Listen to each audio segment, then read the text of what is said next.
Rachel Anderson had been flying the desert routes for 3 months now, every weekend without fail.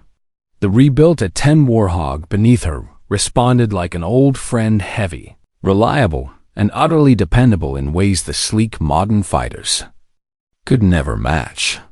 She'd spent 4 years restoring this particular aircraft, tail number 880,914, working nights in her garage after her day job at the aerospace engineering firm.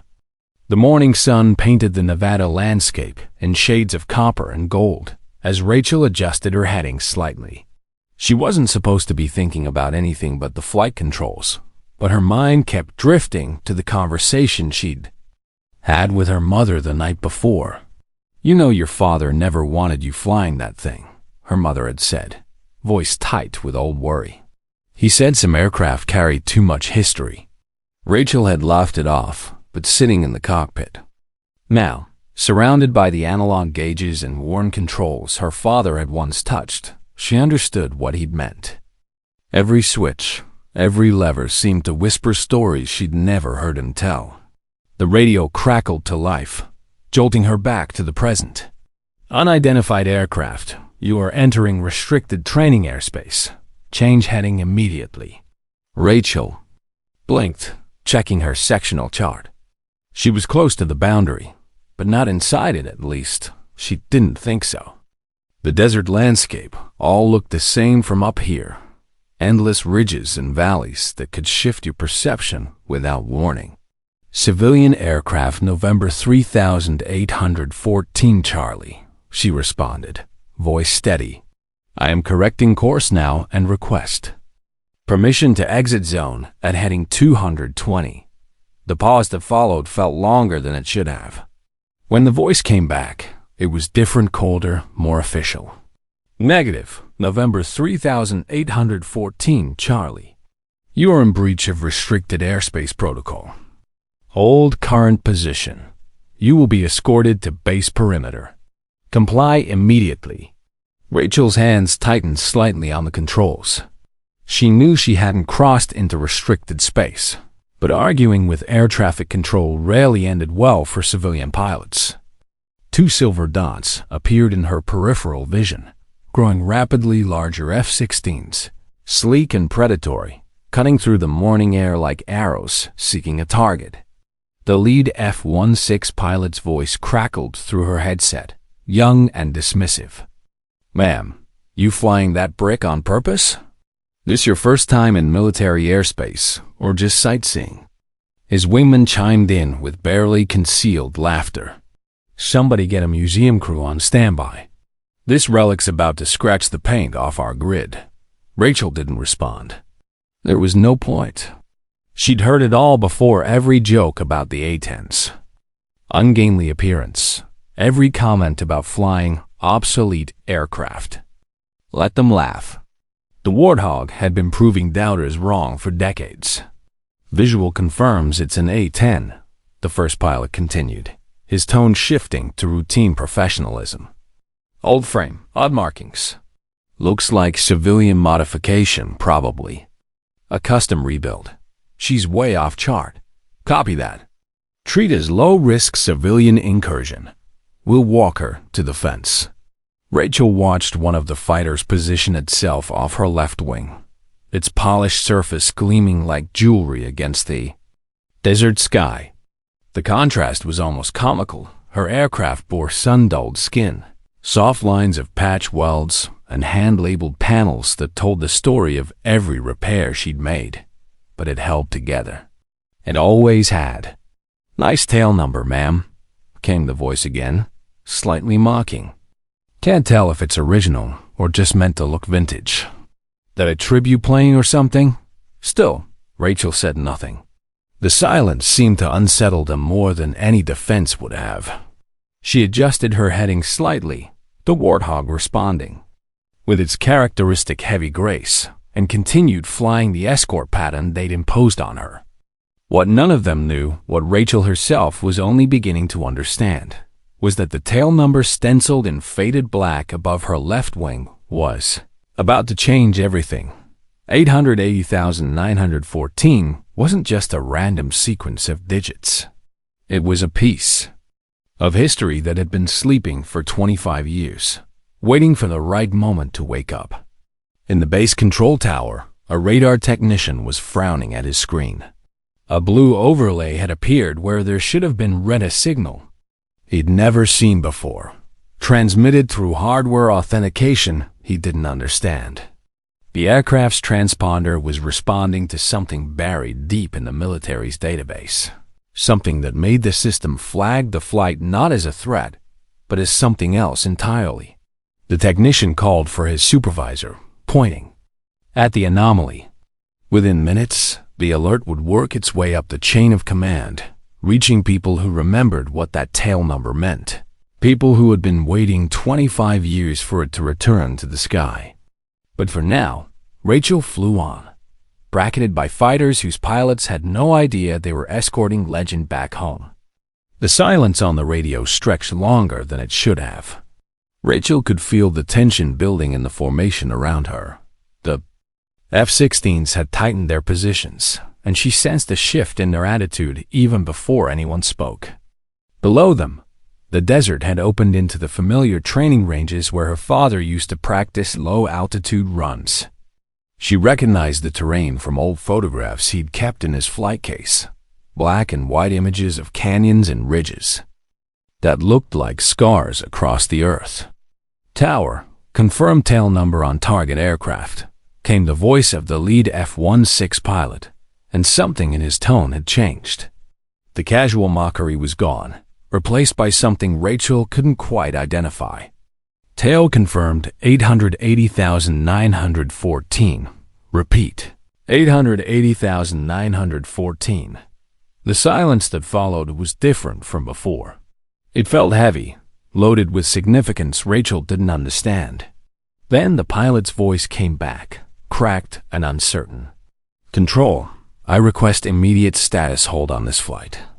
Cancel all aggressive protocol.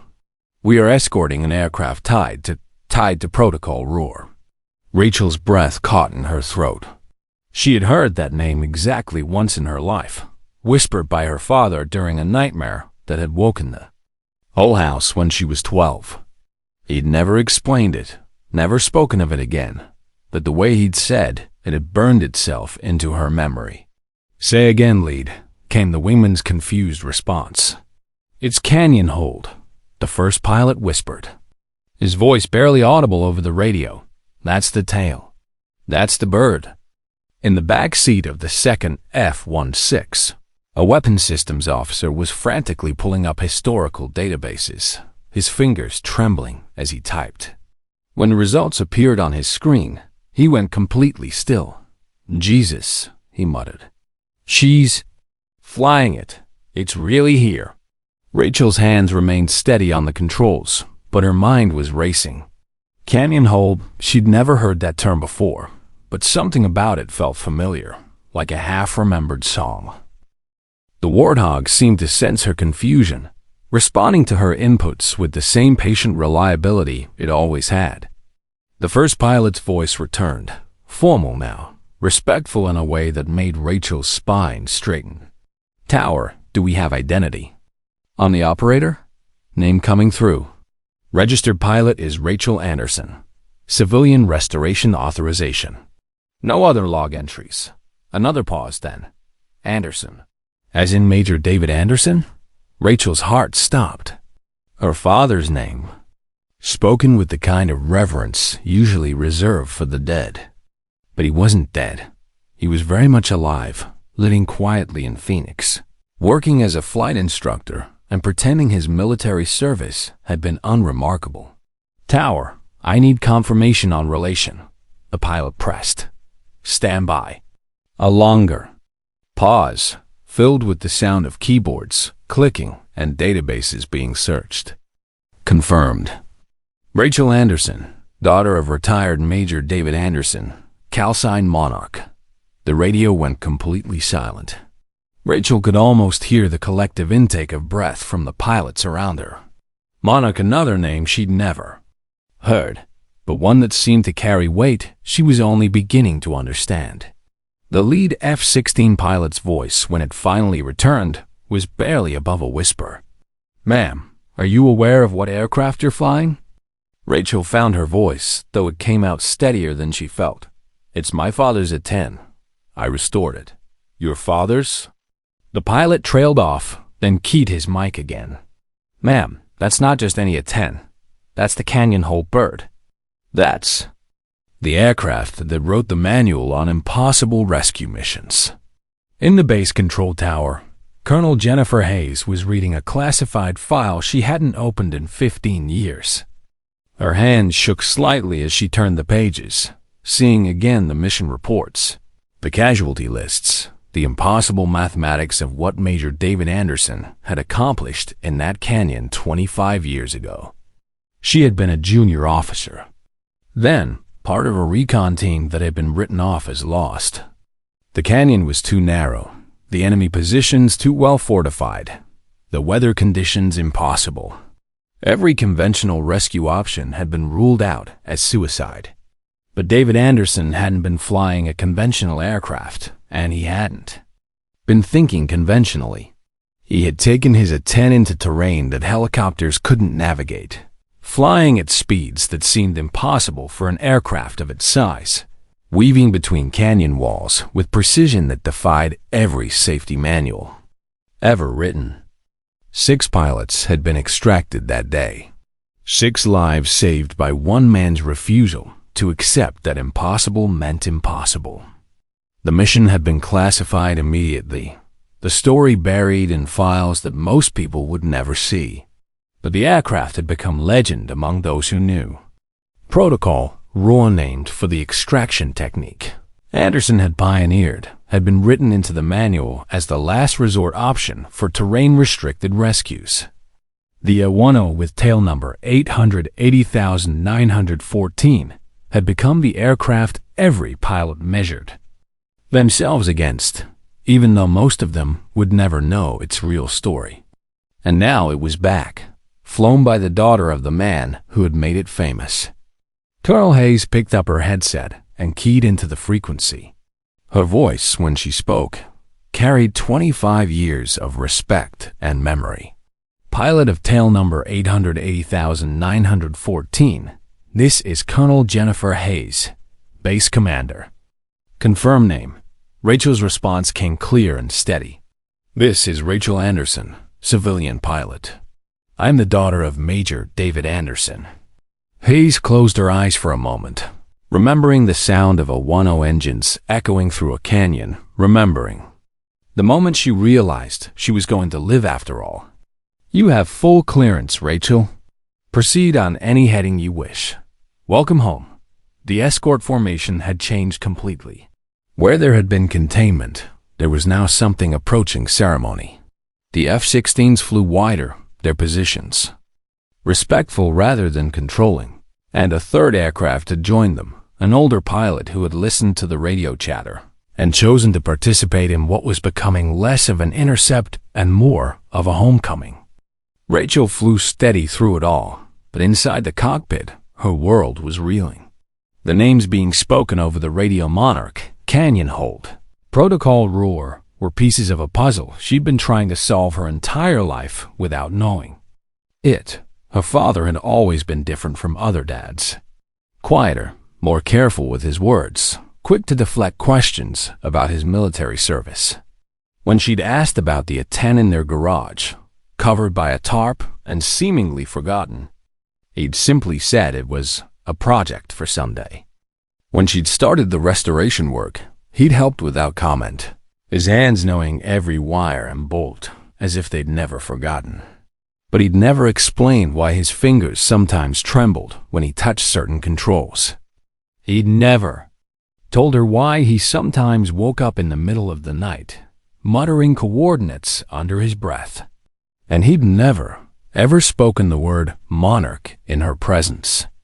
"Rachel," came Colonel Hayes' voice again, cutting through her thoughts. "I'm going to ask you to land at our base. There are some people who would like to meet you, and some things you should probably know about that aircraft." Rachel hesitated. She had planned to fly the morning pattern and head home. maybe grab lunch with her mother, spend the afternoon reading in her garden. A simple Saturday that was rapidly becoming anything but simple. "Colonel, I'm not sure I understand what's happening here." "I know you don't," Hayes replied, her voice gentle but firm. "But that tail number ... means something. Your father never told you about Canyon Hold, did he?" "No, ma'am.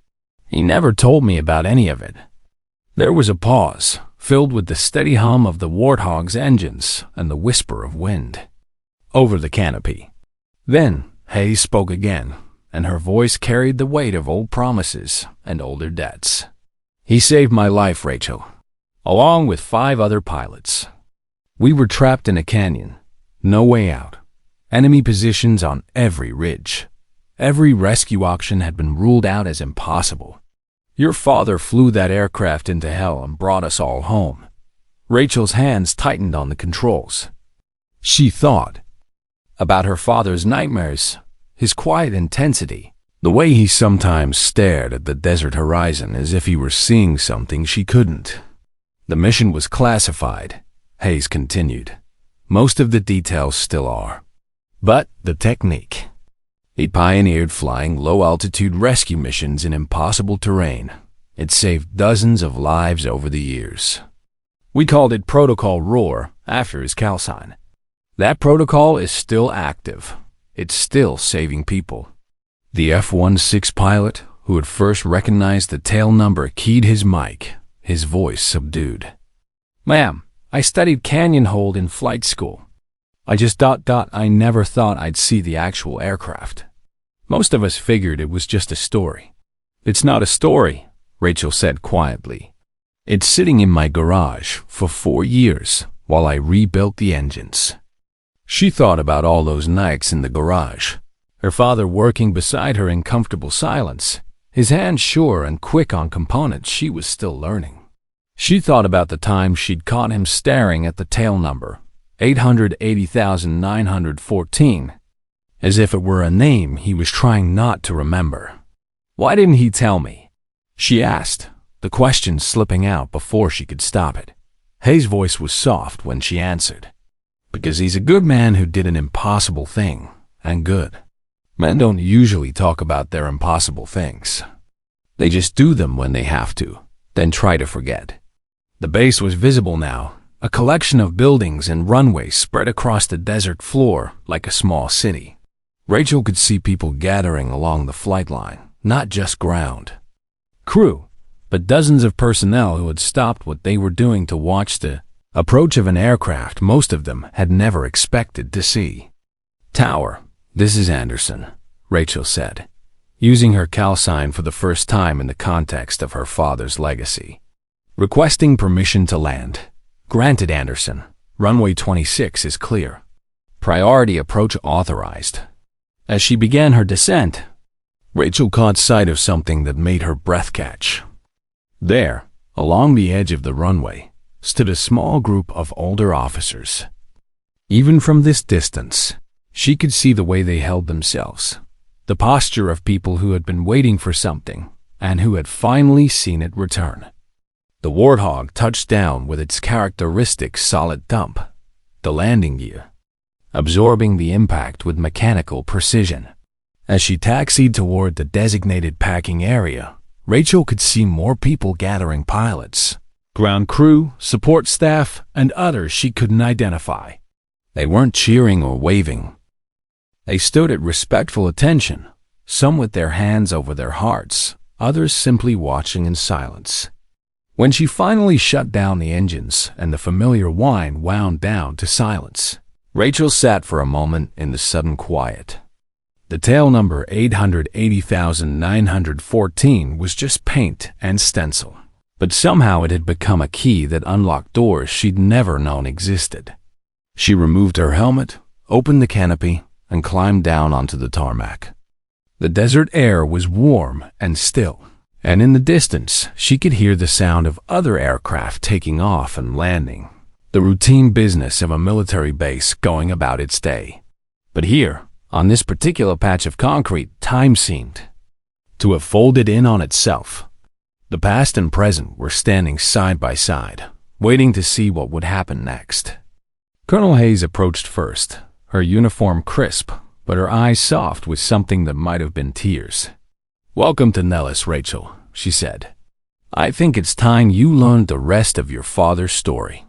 The briefing room was smaller than Rachel had expected, windowless and sterile, with fluorescent lights that hummed quietly overhead. But the people who filed in were anything but ordinary. Colonel Hayes had assembled what she called the Canyon Hold survivors, 6 pilots who had been extracted from an impossible situation 25 years earlier. All of whom were now senior officers stationed at Nellis or nearby bases. They entered quietly, each taking a seat at the long conference table with the careful movements of people who had learned to respect moments of significance. Rachel sat at the head of the table, feeling simultaneously honored and overwhelmed by the attention. "Before we begin," Colonel Hayes said, settling into her chair, "I want you to understand that what we're about to discuss is still classified at the highest levels. The details of Canyon Hold are known to fewer than 50 people in the entire Air Force. Your presence here, flying that aircraft, changes some things, but not others." Rachel nodded, though she wasn't entirely sure what she was agreeing to. The weight of the moment pressed down on her like the desert heat outside, inescapable and transformative. Major Robert Chun, one of the younger officers present, leaned forward.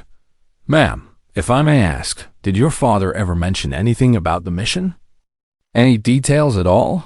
"Nothing," Rachel replied. "He barely talked about his military service at all. I knew he'd flown at 10s, obviously, but he made it sound like routine training flights and standard deployments. Nothing special." A few of the officers exchanged glances. Colonel Hayes pulled out a thick folder, classified markings visible along its edges. "Your father was assigned to the 354th Fighter Squadron in 1999, she began. "Standard rotation, standard missions, until October 15th, 2000. That's when everything changed." She opened the folder, revealing aerial photographs of terrain that looked like the surface of an alien planet, deep canyons carved into red rock, narrow passages that seemed barely wide enough for a hiking trail, much less an aircraft. "We were conducting a reconnaissance mission in disputed territory," Hayes continued. 6 aircraft, routine intelligence gathering. Weather conditions deteriorated rapidly, and we found ourselves flying in zero visibility through terrain that was challenging. Major Patricia Wells, a graying woman with pilot's wings on her uniform, spoke up. "Challenging is putting it mildly. We were flying through a maze with no map, in weather that kept getting worse by the minute. The mission went bad fast," added Lieutenant Colonel Marcus Thompson, his voice rough with old memory. "Surface-to-air missiles started coming up from positions we didn't know existed. We lost radar contact with base. Communication was intermittent at best, and the weather had us boxed in." Hayes pulled out another photograph, this one showing the wreckage of aircraft scattered across canyon floors. 5 of the 6 planes went down within minutes of each other. Engine failures, missile strikes, controlled crashes.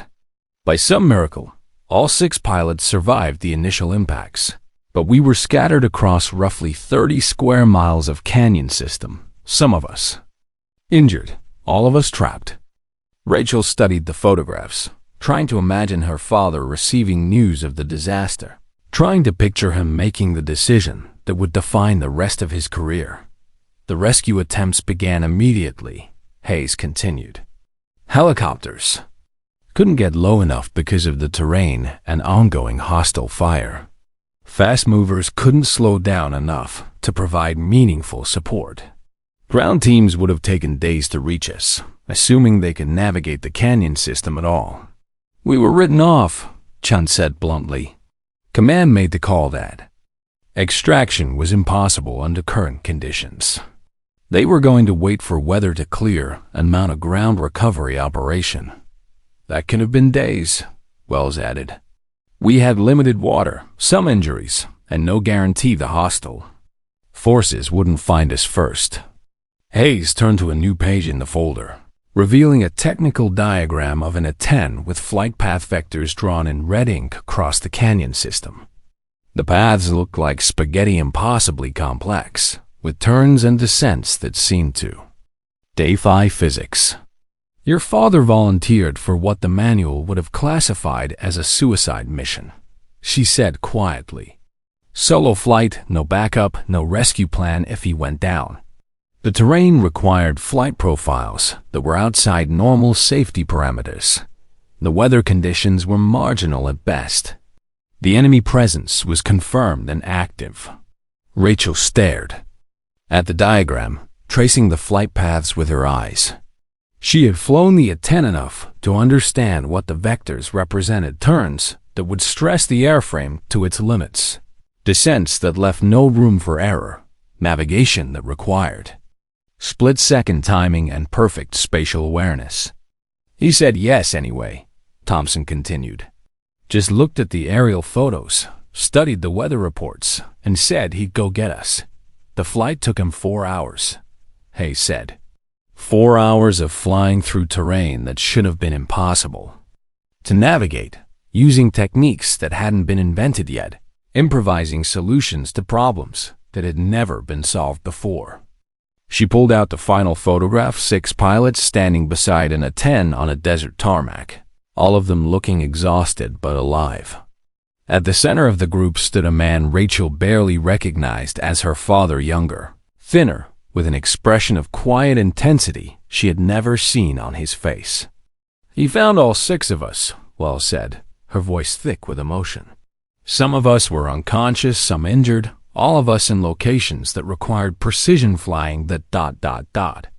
Well, that shouldn't have been possible. The extraction technique he pioneered that day became Protocol ROAR, Hayes explained.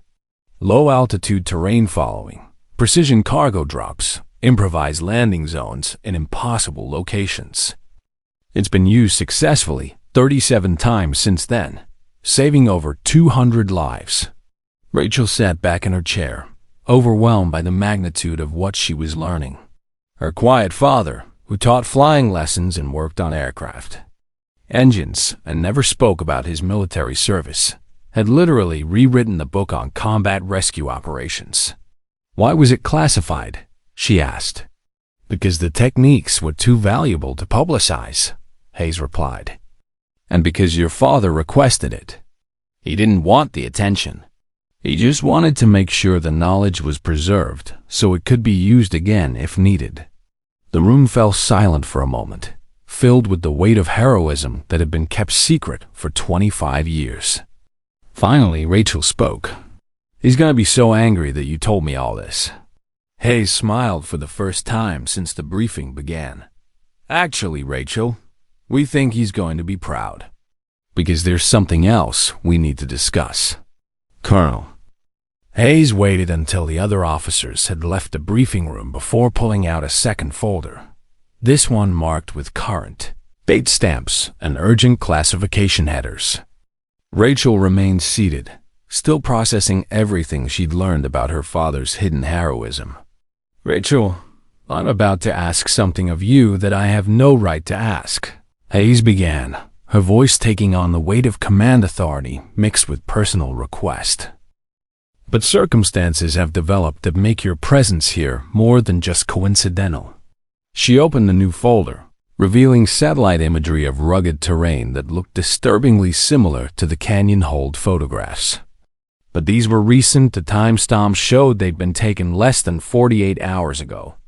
Yesterday morning, a search and rescue training exercise went wrong in the Panamint Range, about 200 miles northeast of here.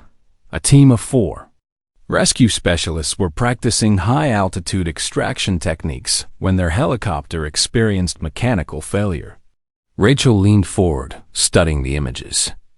The terrain was brutal, deep gorges carved between towering rock faces, with landing zones that looked barely large enough for a person, much less an aircraft.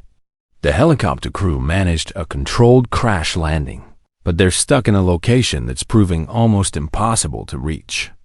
Ground teams can't navigate the approach route safely. Helicopter rescue is complicated by the altitude and wind conditions in the gorge. Weather reports show another storm system moving in within the next 18 hours. Hayes pulled out. Tactical assessment chart covered in red marks and exclusion zones. We've run the scenario through our planning computers. Every conventional rescue option shows unacceptable risk levels or timeline constraints that put the crew in jeopardy. Rachel felt her stomach tighten as she began to understand where this conversation was heading. The only viable extraction profile matches protocol ROAR parameters, Hayes continued. Low-altitude canyon navigation, precision payload delivery, improvised landing zone utilization. The kind of mission that requires an A-10 and a pilot who understands the specific techniques your father pioneered.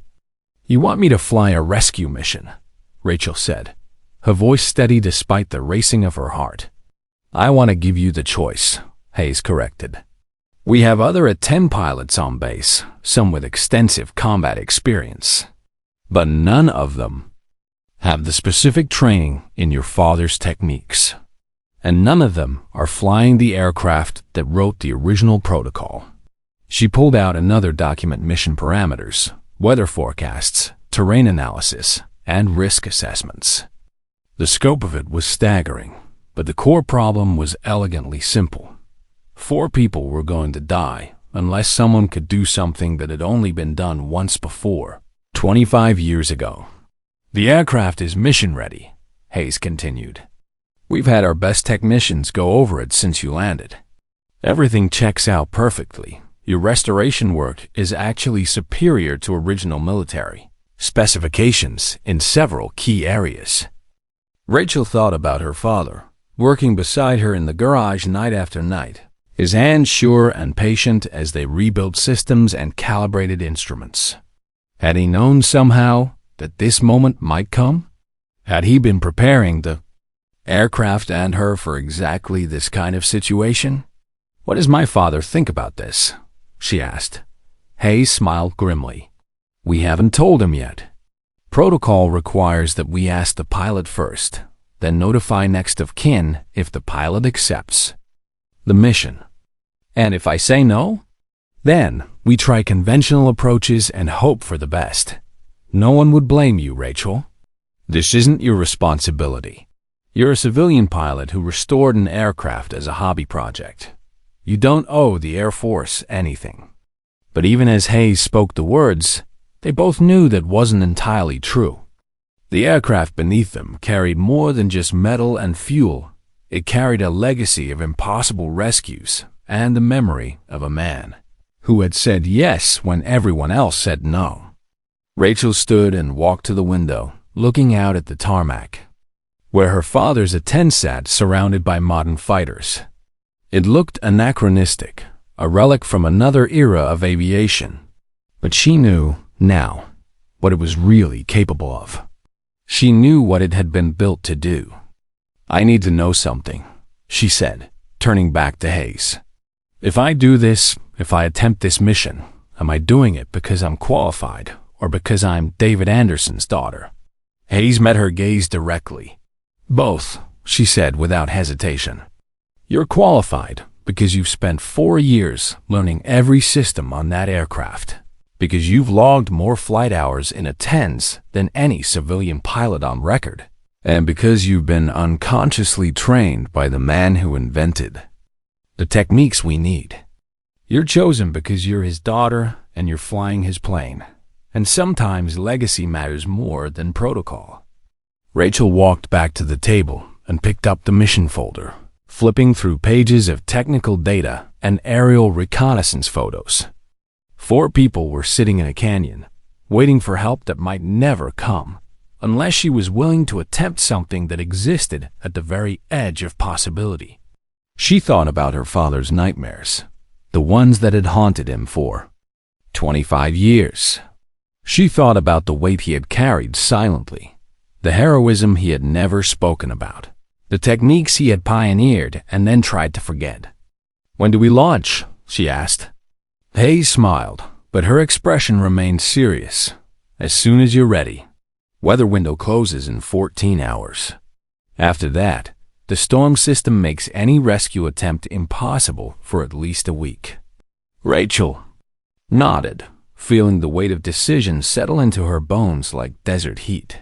She was about to attempt something that only one person in history had ever successfully completed: flying an aircraft that carried the memory of miracles, trying to prove that heroism could be inherited along with everything else. "I'm ready now," she said. "Let's go save some lives." The pre-dawn darkness over Nellis Air Force Base buzzed with controlled urgency. Rachel sat in the A-10's cockpit, running through her pre-flight checklist with the methodical precision her father had drilled into her during countless hours of training. But this wasn't training anymore somewhere in the Panamint Range. 4 airmen were waiting for a miracle that might never come. Colonel Hayes stood beside the aircraft, headset in hand, coordinating the final mission parameters. "Weather update. Shows you've got maybe 6 hours before the storm front reaches the target area," she called up to Rachel. "Wind conditions in the canyon are marginal but manageable. Visibility is good for now." Rachel nodded, her hands moving across the instrument panel with practiced efficiency. Every switch, every gauge, every control surface responded exactly as it should. The restoration had been perfect. The aircraft was actually in better condition now than it had been during her father's original canyon hold mission. "Medical team is standing by at the improvised landing zone coordinates," Hayes continued. "We've got ground crews positioned at 3 possible emergency landing sites along your route. SAR helicopters are on standby at the canyon rim, ready to assist if needed." But they both knew that if the mission failed, there wouldn't be much anyone could do to help. The terrain was too unforgiving, the margins too narrow. The radio crackled. "To life. Anderson, this is Phoenix Base. We have your father on the line." Rachel's heart skipped. She hadn't expected this, hadn't known they'd contacted him until the mission was already underway. "Put him through," she said, her voice steadier than she felt. There was a pause. Then the familiar voice came through the headset, calm and measured despite the circumstances. "Rachel, hi Dad. I understand you're about to do something extraordinarily stupid and dangerous." Despite everything, Rachel smiled. "I learned from the best." "You learned aircraft restoration from me," David Anderson replied. "Nobody taught. You had to fly into canyons that want to kill you. That's something you figure out as you go. Any advice?" The pause stretched longer than usual. When her father spoke again, his voice carried 25 years of memory and hard-won wisdom. "Trust the aircraft. Trust your instruments. But mostly, trust your hands. When the terrain gets complicated and the wind starts playing games with you, don't think too much. Just fly. The plane knows what it's supposed to do. You just have to let it do it." "Dad? Yeah? Were you scared? During canyon hold?" Another pause. "Terrified," he admitted. "Every second from takeoff to landing. Fear keeps you alive in situations like this. Don't try to ignore it, use it." The tower controller's voice cut in. "Anderson, you are cleared for immediate departure. Winds are favorable. Visibility is good. Safe flight." Rachel keyed her mic for the last time before launch. "Love you, Dad. Bring them home, sweetheart, and then bring yourself home."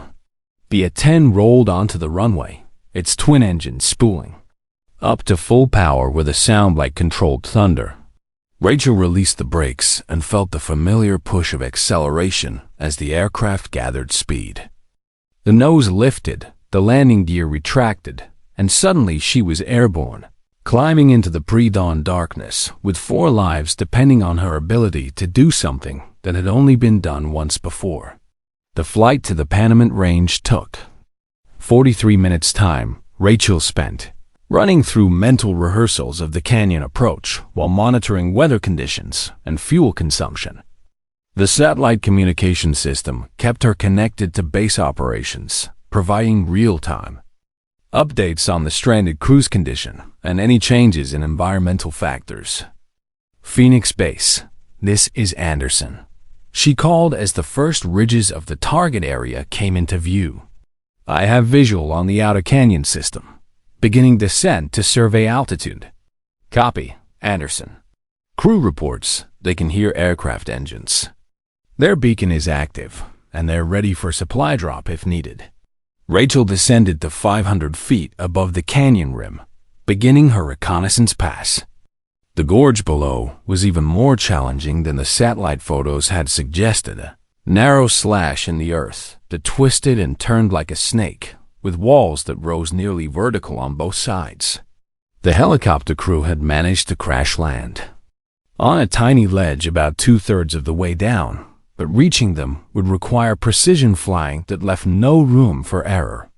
She made 3 passes over the area, studying the terrain, noting wind patterns and potential approach vectors.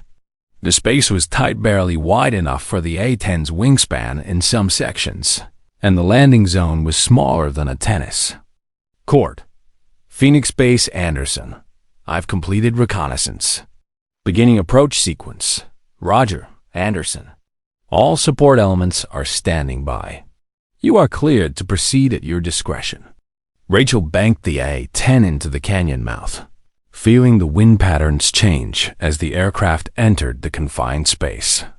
The walls rose around her like the throat of some enormous beast, and she could hear her father's voice in her memory. Trust the aircraft. Trust your instruments. Trust your hands. The Warthog responded to her inputs with mechanical precision. Each control movement translated instantly into changes in altitude and direction. She descended in a controlled spiral, following the canyon's natural curves, her eyes constantly shifting between the terrain ahead and the instruments that would tell her if she was pushing the aircraft beyond its limits. Halfway down, she caught sight of the crashed helicopter, a twisted mass of metal and rotor blades perched precariously on a ledge that looked impossibly small from above. 4 figures waved from beside the wreckage, their survival gear bright orange against the gray rock. Phoenix Base. I have visual on the crew. They appear to be mobile and responsive. Beginning supply drop sequence.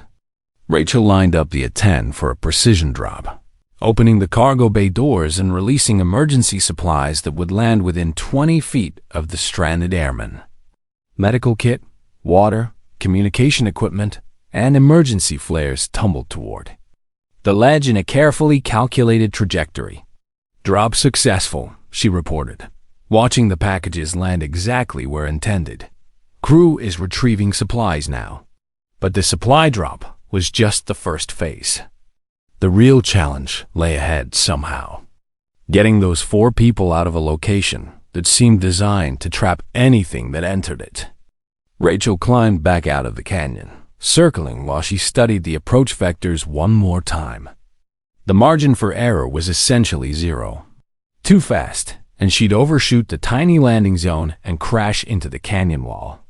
Too slow, and the aircraft would lose lift in the confined space and drop like a stone. She thought about her father attempting this same kind of impossible navigation 25 years earlier.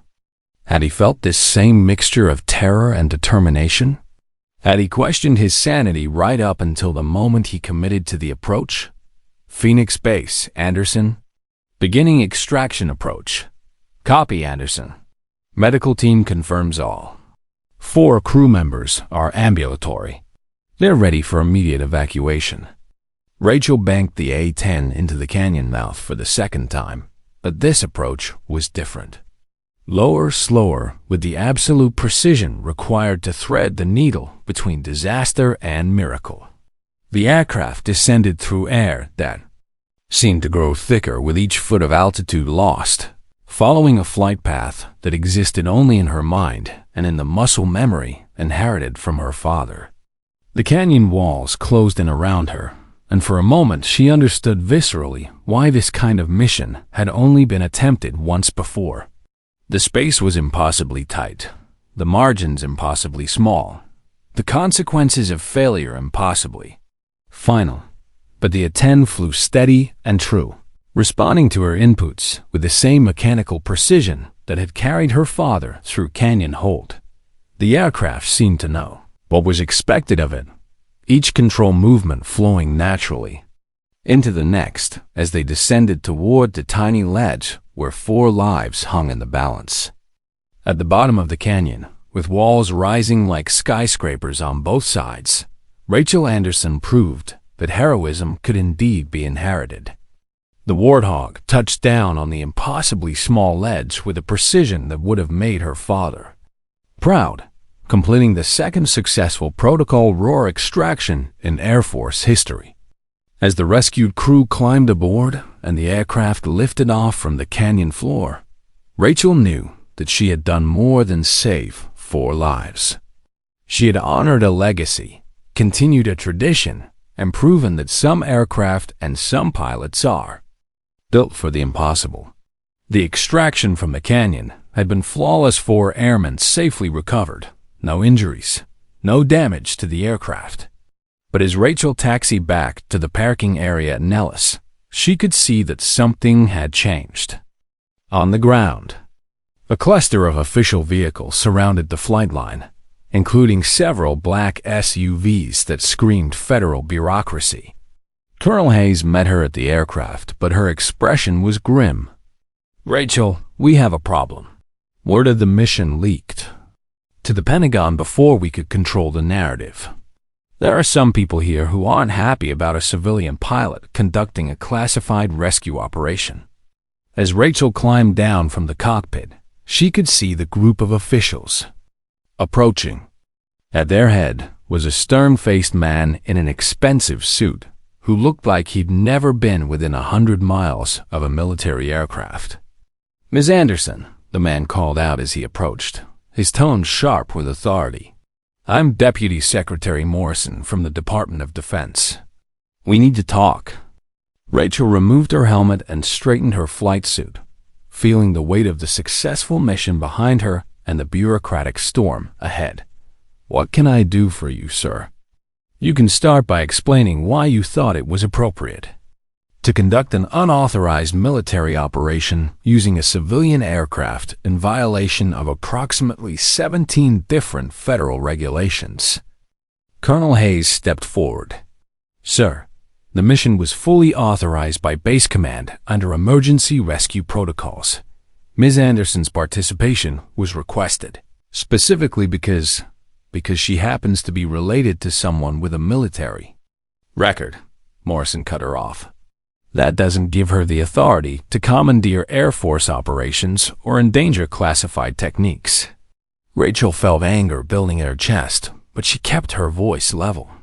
"With respect, Mr. Morrison, I didn't commandeer anything.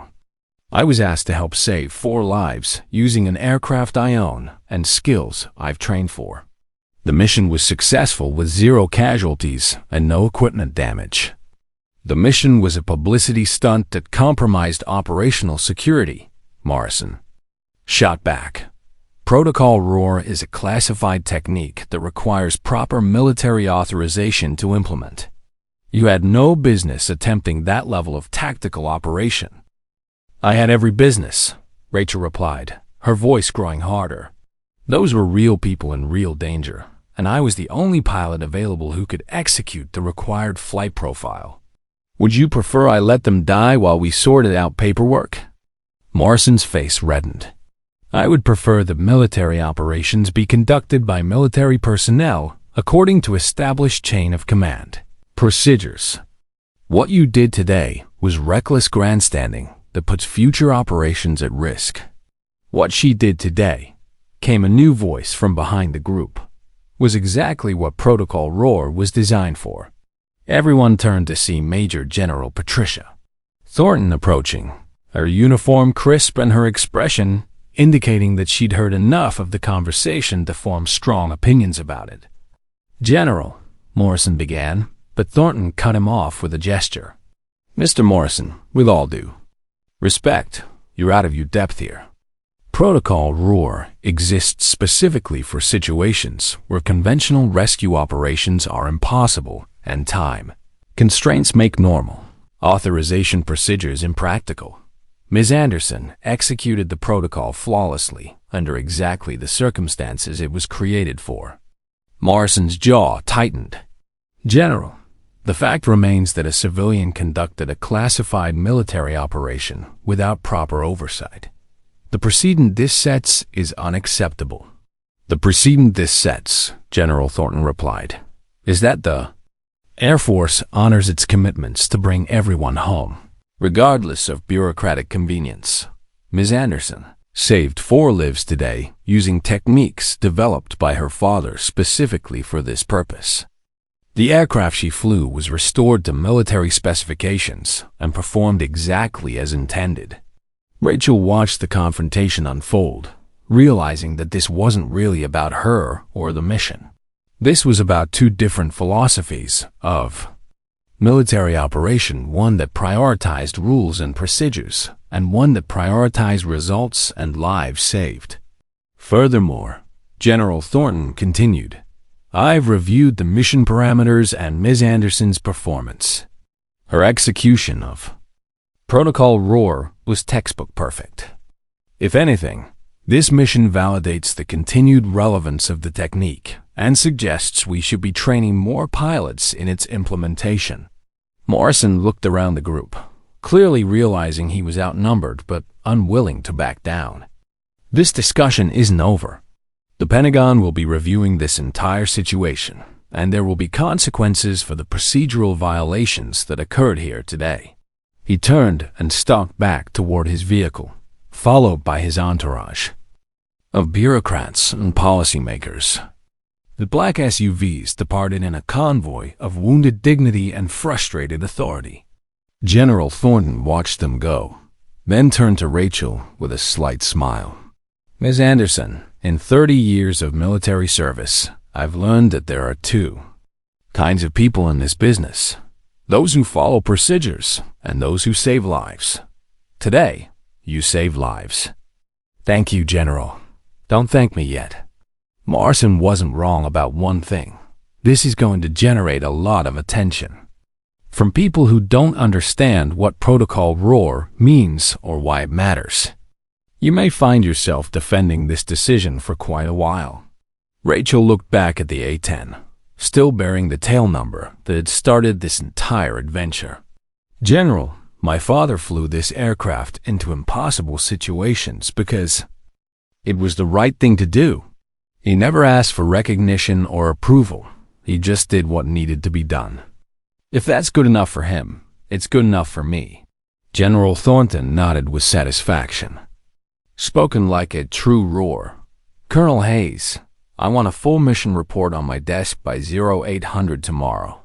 And I want recommendations for expanding Protocol ROAR training to our current pilot course. This technique is too valuable to keep locked away in classified files." As the officials dispersed and the flight line returned to normal operations, Rachel stood beside her father's aircraft and reflected on the day's events. She had proven that the A-10 could still perform miracles. That Protocol ROAR was more than just a historical footnote, and that sometimes the most important missions are the ones that break all the rules. The bureaucrats would file their reports and conduct their reviews, but 4 airmen were going home to their families tonight because a daughter had inherited her father's courage along with his aircraft. 3 months later, Rachel Anderson stood in a hangar at Nellis Air Force Base, watching a group of young pilots examine the A-10 Warthog that had become the centerpiece of the newly established Protocol ROAR training program. The aircraft bore the same tail number 880914, but now it also carried a small plaque beneath the cockpit that read, "Canyon Hold Memorial Bird. David Anderson, Major, USAF, RET. First successful Protocol ROAR implementation." General Thornton approached, carrying a folder thick with official documents and commendations. The Pentagon review had concluded, and despite Deputy Secretary Morrison's objections, the mission had been not only vindicated but elevated to textbook status. The final report came through this morning, General Thornton said, handing Rachel the folder. Full validation of mission parameters and execution.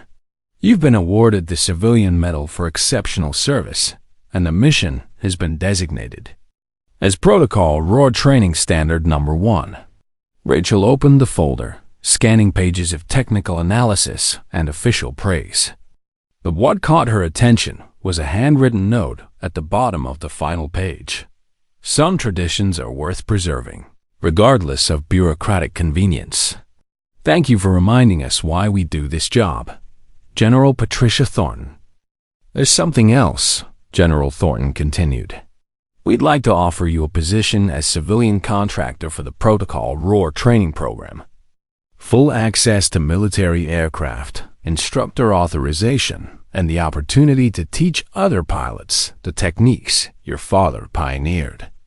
Rachel looked at the young pilots gathered around the Warthog, their faces bright with the kind of enthusiasm that came from learning about something genuinely important. One of them, a lieutenant who couldn't have been older than 25, was running his hand along the fuselage with the reverence usually reserved for religious artifacts. What did my father say when you offered him something similar 25 years ago? Rachel asked. General Thornton smiled. He said no. Said he'd done his part and wanted to go home and teach people to fly for the right reasons. But he also said that if his techniques ever needed to be passed on, we should find someone who understood what the aircraft was really capable of. And you think that's me? I think that's exactly what today proved. Rachel walked over to the group of pilots, listening as their instructor, Colonel Hayes, who had requested the training assignments, specifically explained the technical requirements for canyon navigation and precision extraction techniques. The key thing to understand, Hayes was saying, is that Protocol Roar isn't just about flying skills. It's about making decisions under impossible circumstances and accepting responsibility for outcomes that seem beyond your control. It's about saying yes when everyone else says no. One of the young pilots raised his hand. Colonel, is it true that only 2 pilots have ever successfully executed Protocol Roar extractions? As of 3 months ago, yes. Major David Anderson in 2000 and his daughter Rachel Anderson earlier this year, both flying the same aircraft, both proving that some problems require solutions that exist outside normal parameters. The pilot looked over at Rachel, recognition dawning in his expression. Ma'am, are you really going to be teaching this program? Rachel looked at General Thornton, then back at the eager faces of the pilots who would carry this knowledge forward into whatever impossible situations awaited them. She thought about her father, quietly teaching flying lessons in Phoenix, probably watching the news coverage of her mission with the same mixture of pride and worry he'd shown throughout her aviation career. Lieutenant, she said finally, my father spent 25 years keeping quiet about something extraordinary he'd accomplished, because he believed that heroes don't need recognition. They just need to be ready when they're needed. This program isn't about creating heroes. It's about making sure the knowledge exists to save lives when conventional options fail. She gestured toward the A-10, its warm paint and battle-tested systems, looking almost humble next to the sleek modern fighters in adjacent hangars. This aircraft taught me that sometimes the old ways are the best ways, that reliability matters more than technology, and that the most important missions are usually the ones nobody wants to attempt. If you're serious about learning Protocol Roar, you'll need to understand that it's not just a flying technique. It's a commitment to bringing everyone home, no matter how impossible it seems. The pilots nodded with the solemnity of people who understood they were being offered something genuinely valuable and rare. General Thornton stepped forward. Ms. Anderson, do we have your answer? Rachel looked one more time at the tail number that had started this entire journey 880,914, the sequence of digits that had unlocked a family legacy she'd never known existed. Her father had pioneered something remarkable and then tried to forget about it. But some things were too important to forget, too valuable to bury in classified files and bureaucratic procedures. General, I accept the position, but I have one condition. Name it. When these pilots graduate from the program, they get to fly real missions using protocol ROAR techniques. No simulations, no training exercises. The whole point of this program is to have capable pilots ready when real people need real rescues. If we're not willing to use what we teach, then we're not really teaching anything meaningful. General Thornton extended her hand. Agreed. Welcome to the team, Instructor Anderson. As they shook hands, Rachel heard the sound of jets launching. From nearby runways, the daily business of military aviation continuing around them. But here in this hangar, with an old A-10 and a group of young pilots eager to learn impossible things, something else was continuing too. A tradition of saying yes to the impossible. A legacy of bringing everyone home, and the knowledge that some aircraft and some families are built for miracles. 6 months later, when a cargo plane went down in the mountains of Afghanistan and conventional rescue was deemed impossible, 4 graduates of the Protocol ROAR program successfully extracted all 7 crew members using techniques developed by Major David Anderson and validated by his daughter Rachel. The missions didn't make the news. The pilots didn't seek recognition. But somewhere in Phoenix, an old man teaching flying lessons heard about the rescue and allowed himself a small smile, knowing that the work he'd tried to leave behind had found its way into capable hands. Some legacies, Rachel had learned, aren't meant to be forgotten. They're meant to be passed on, refined, and used to save lives when the impossible becomes necessary. The A-10 with tail number 880,914 still flies training missions at Nellis, still teaches young pilots that limits exist to be exceeded, and still carries the memory of a canyon where heroes are made and everyone comes home. Because some aircraft and some traditions are built to last forever. If you enjoyed this story, don't forget to hit the subscribe button and become a part of our Everyday Life Stories community. Where are you watching from? Drop a comment below. We love hearing from our amazing viewers around the world.